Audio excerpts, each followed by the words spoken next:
அனைவருக்கும் வணக்கம். சனிக்கிழமை விஜய் சேதுபதி கண்டிப்பாக இதை வந்து பேசணும் அப்படிங்கிற மாதிரி ஒரு சில விஷயங்கள் இருக்குது. அது என்ன அப்படின்னு சொல்லி பார்க்கலாம். இன்னொரு பக்கம் சௌந்தர்யாவுக்கு இந்த வாரம் கண்டிப்பாக அரங்கமதிர்ந்த கைதட்டல் இன்றைக்கி வந்து கிடைக்கும் அப்படிங்கிற மாதிரி ஒரு தகவல் வந்திருக்கு. அது என்ன அப்படின்னு சொல்லி பார்க்கலாம்.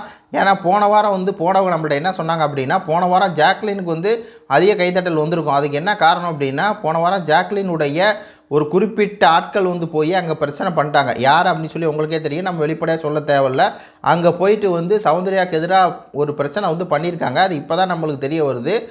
அந்த மாதிரி சம்பவங்கள்லாம் போன வாரம் நடந்திருக்குது. அங்கே அந்த மாதிரி ஒரு பிரச்சனை வரவும் தான் சௌந்தர்யாவுக்கு வந்து கைதட்டல் வரலை அப்படிங்கிற மாதிரி சொல்கிறாங்க. அப்போ அதாவது ஜாக்லினுடைய அந்த விஜய் டிவியில் இருக்கவங்க, அது மட்டும் இல்லாமல் கொஞ்சம் அந்த ஜாக்லின் பின்புலத்தில் இருக்க சில பேர் வந்து அங்கே பிரச்சனை பண்ணியிருக்காங்க. சௌந்தர்யாவுக்கு வந்து கைதட்டல் கூடாது அப்படி இப்படின்னு சொல்லி சௌந்தர்யாவை திட்டியிருக்காங்க.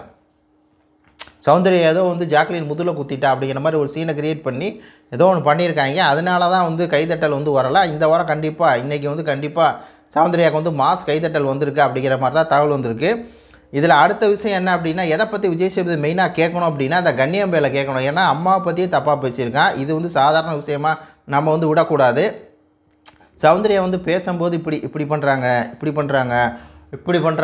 அதெல்லாம் தப்பு, இப்படி பண்ணுறாங்க, அதெல்லாம் தப்பு அப்படின்னு சொல்லி விஜய் சேதுபதி ஒரு ஷோவே வந்து ஓட்டினார். அது இந்த பேய் குழந்தையெல்லாம் வந்து சௌந்தர்யாவை எந்த அளவுக்கு தப்பாக பேசு அப்படின்னு சொல்லி தெரியும். அப்படி இருக்கும்போது அம்மாவை பற்றியே ஒருத்தன் தப்பாக பேசியிருக்கான். அதே மாதிரி சௌந்தர்யா வந்து கொண்டுட்டு ஜெயிலுக்கு போயிடுவேன் அப்படின்னு சொல்லி பேசியிருக்கான். இது போன்ற விஷயங்களை கண்டிப்பாக கேட்டே ஆகணும். இந்த வசந்தன் இருக்கார்ல, ஜேம்ஸ் வசந்தன், அவருக்கு வந்து இந்த வீடியோலாம் நான் டேக் பண்ணி போட்டுவிட்ருக்கேன். நான் இதுக்கு முன்னாடி பேசின வீடியோவும் போட்டுவிட்ருக்கேன். எல்லாம் அவருக்கு வந்து டேக் பண்ணி சௌந்தர்யா ஃபேன்ஸ்லாம் கேளுங்க, விஜய் சேதுபதிக்கு டேக் பண்ணுங்கள். இந்த கண்ணியன் வந்து கண்ணியை குறைவாக பேசுகிறான்ல, அது அம்மாவை பற்றி பேசுகிறான்ல, அதெல்லாம் எல்லாம் டேக் பண்ணி விஜய் சேதுபதி விடுங்க. ட்விட்டரில் டேக் பண்ணுங்கள். கண்டிப்பாக விஜய் சேதுபதி வந்து கண்ணியம்பையில் கேட்டே ஆகணும். எதுக்குடா வந்து அவங்க அம்மா பற்றி எதுக்கு நீ பேசுன அப்படின்னு சொல்லி கேட்டே ஆகணுங்க. ரியாக்ஷன் கொடுத்ததுக்கெலாம் ஒரு எபிசோடு வந்து பண்ண முடியும் போது அவங்க அம்மா பற்றி இது சமுதாயத்தில் கெட்ட வார்த்தை. இந்த கெட்ட வார்த்தை எப்படி பயன்படுத்த முடியும்?